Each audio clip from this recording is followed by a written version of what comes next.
안녕하세요. 첫 단어부터 파악하는 영어 시험 전략 첫 단형의 튜터 SB입니다. 오늘은 기본 동사 go의 핵심 의미와 전치사와 결합되어서 사용되는 다양한 의미들에 대해서 알아보도록 하겠습니다. 먼저 go의 기본 의미에 대해서 알아보겠습니다. go라고 하는 것이 가다라는 의미로 사용되는 것은 누구나 다 아는 내용일 것입니다.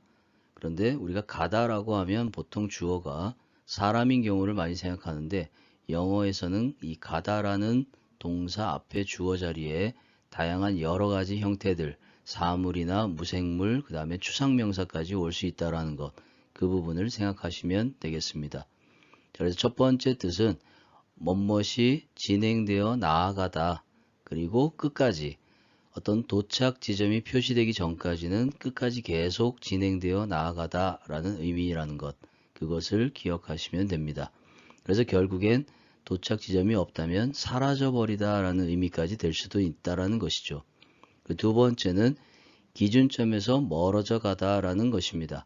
그 기준점은 첫 번째는 대화의 중심이 되는 곳이 기준점이 될 수 있고, 그리고 막연하게 좋은 상태인 것, 이렇게 생각할 수도 있습니다. 즉 사람들은 위나 앞쪽은 희망적이고 긍정적이고 낙관적인 것, 그리고 뒤쪽이나 아래쪽은 부정적이고 좋지 않은 것이라고 생각한다고 말씀드렸죠. 그래서 기준점이라고 하는 것도 막연하게 좋은 상태인 것, 원래의 정상적인 상태인 것, 이렇게 생각하는 그런 상황인 것입니다. 그래서 1번 예문에서는 인사말이죠. How is it going? 여기서 is은 막연한 상황을 나타내는 it입니다. 그래서 상황이 어떻게 잘 진행되어 가고 있어? 라는 의미가 되는 것이죠. 인사말로 요즘 하는 일 어때? 잘 돼? 이런 식으로 표현을 하는 것입니다. 그 다음 두 번째는 이 우유가 나쁜 상태로 갔다라는 얘기죠. 우유의 원래 정상적인 상태는 음식으로서 기능을 할 수 있는 그런 상태입니다. 그 상태에서 나쁜 쪽으로 멀어져 갔다라는 얘기니까 우유가 먹을 수 없는 상태로, 즉 상했다라고 해석을 하시면 되겠죠. 자, 3번에서는 그는 학교까지 가다라는 얘기인데 걸어서 학교까지 간다라는 내용입니다. 여기에서 이 school 앞에 정관사 더가 없기 때문에 공공 건물이나 기구가 본래의 목적으로 쓰일 때는 정관사 더를 생략한다라고 말씀드렸죠. 그래서 학교의 본래 목적은 공부를 하는 것이기 때문에 공부하러 가다라는 의미가 되는 것입니다. 여기서는 도착 지점이 학교로 표시가 되어 있는 상황인 것이죠.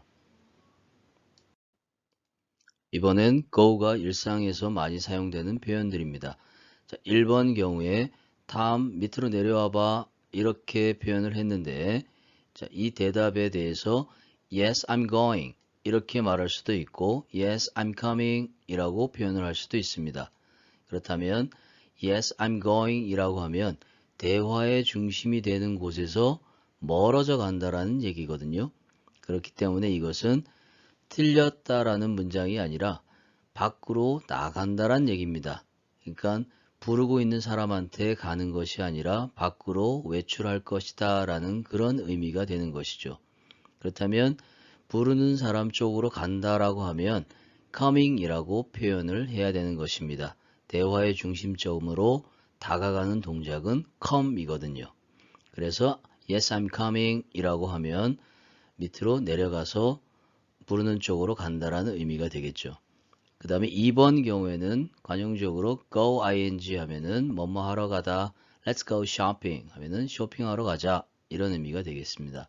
자, 3번에서는 비슷한 의미인데 전치사 for를 써서 뭐뭇을 위하여 가자라는 의미에서 산책하러 가자라는 의미가 되겠죠.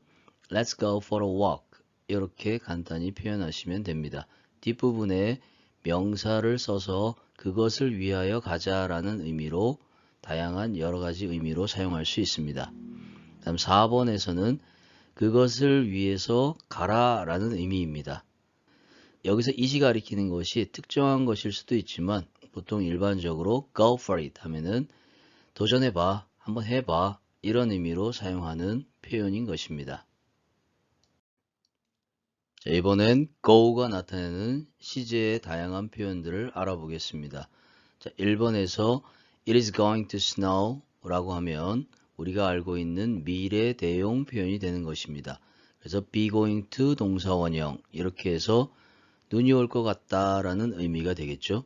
그래서 눈이 올 것 같다라는 그런 단순한 미래적인 상황을 추측하는 그런 표현이 되는 것입니다. 그 다음 2번은 현재 완료로 사용하고 있습니다.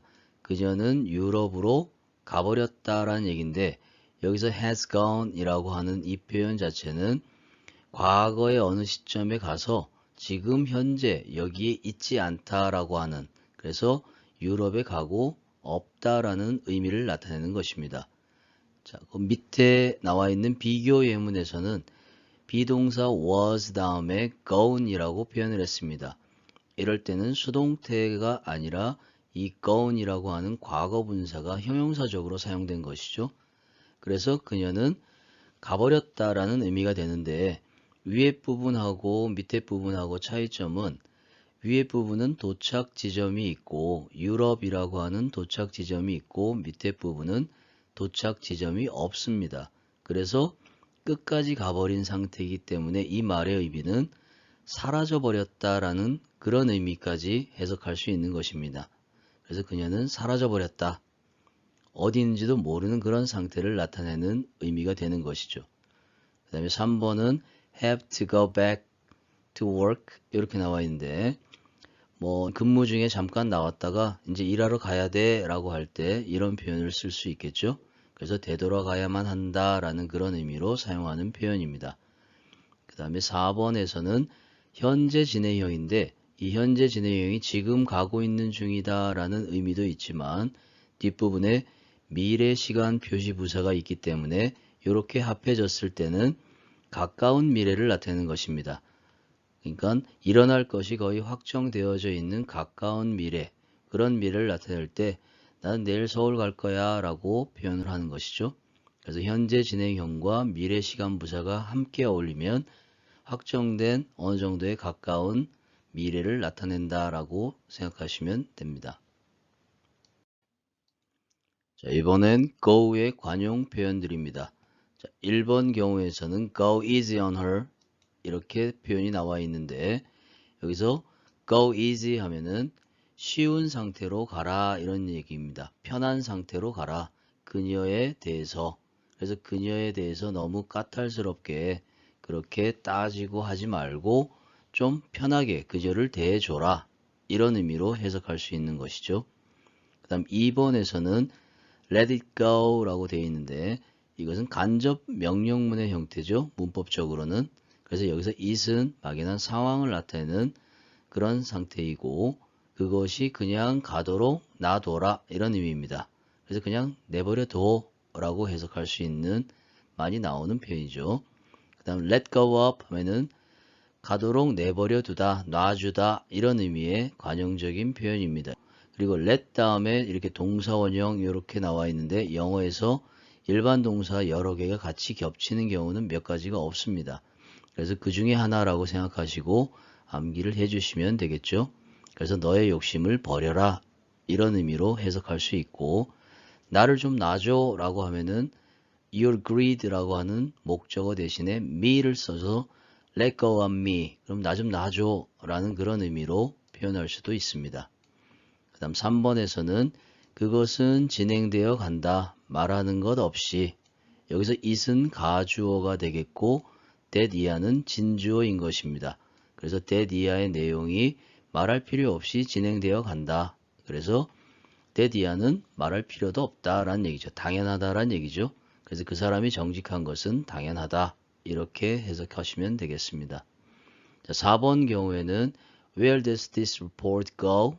이 보고서가 어디로 가야 되나요? 라고 물어보고 있습니다. 여기서 보고서가 간다라고 했는데 보통 우리가 가다라는 의미는 주로 주어를 사람으로 사용해서 쓰는데 그 전에 말씀드린 것처럼 영어에서의 주어는 정말 다양한 여러 가지 것들이 살아있는 생명체처럼 사용된다라고 말씀드렸었죠. 그 부분을 생각하시면 좀 더 쉽게 이해가 되실 것 같습니다. 그래서 이 보고서가 어디다 놔둬야 돼? 이런 식으로 해석을 하시면 되겠죠. 그 다음 5번 경우도 솔직히 말해서 나의 모든 돈이 went on, 갔다는 얘기인데 이 집에 연결되어서 진행되었다란 뜻입니다. 그래서 내가 가지고 있는 돈이 이 집에 다 들어갔다라는 의미로 이 집을 구하고 사는데 모든 돈을 다 써버렸다. 이렇게 해석을 해주시면 되겠습니다. 자, 이번에 go의 관용 표현도 마찬가지 표현입니다. 자, 1번 경우에서는 그 고통이 곧 갈 것이다 라는 얘기죠. 그렇다면 그 고통이 가는 곳이 도착 지점이 없습니다. 그래서 이 고통이 곧 사라질 것이다 라고 해석해 주시면 되겠습니다. 그 2번 경우에도 그 배터리가 is gone, 가버린 상태다 라는 얘기죠. 그래서 이미 사라진 상태이기 때문에 배터리가 완전히 다 방전이 되었다라는 그런 의미로 해석을 하시면 되겠습니다. 자, 3번에서는 they didn't go well. 그들은 잘 가지 않았다라는 얘기인데 계속 진행되어 나가는 상태가 좋지 않았다라는 얘기입니다. 그래서 그 둘이 결국 사이가 멀어져서 끝이 났다라는 의미로 헤어졌다라는 의미까지 해석할 수 있는 경우입니다. 그리고 4번에서는 그는 그 일을 계속하고 있는 중이었다라는 얘기인데 여기서 계속의 의미는 전치사 on에서 나오는 것이죠. 그래서 전치사 on은 접촉과 연결이기 때문에 동작과 상태의 진행을 나타내는 의미로 사용되는 것입니다. 그래서 관용적인 표현으로 go on ing 이렇게 표현하면 계속해서 뭐뭐하다 이렇게 해석하시면 되겠죠. 그다음 5번 경우는 달러가 doesn't go here 이곳에서 가지 않는다, 진행되지 않는다 라는 얘기입니다. 그렇다면 이 달러라고 하는 화폐 단위가 여기서는 통용이 되지 않는다라는 얘기죠. 그래서 달러는 여기에서 사용하지 않는다, 사용되지 않는다 이렇게 이해를 해주시면 되겠습니다. 자, 오늘 go의 관용 표현들과 다양한 여러 의미에 대해서 설명을 드려보았습니다. 오늘 설명이 많이 도움이 되었으면 좋겠습니다. 끝까지 영상을 시청해 주셔서 감사합니다.